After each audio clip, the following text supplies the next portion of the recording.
అక్క నోరు ముయ్యండి. దోమలు గాను ఈగలు గాని లోపలికి వెళ్ళిపో. ఏంటి పరిస్థితి?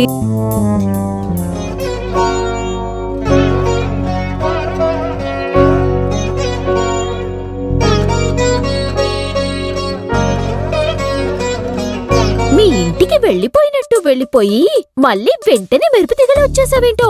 ఈయనే మా పుట్టింటికొచ్చి మన ఇంటికి పదా మన ఇంటికి పదా అని ఒకటే గొడవ. ఓవర్ యాక్షన్ చేయకుండా ఫస్ట్ ఫైల్ ఇవ్వు. తీసుకోండి. టైం చూసి అంటున్నావు కదా, ఇంటికి తిరిగి వచ్చాక నీ సంగతి చెప్తా. ఓకే. మేడం గారు మళ్ళీ తమ రాజ్యం సెటిల్ అయిపోయారు. రాజు ఎక్కడుంటే రాణి కూడా అక్కడే ఉంటుంది.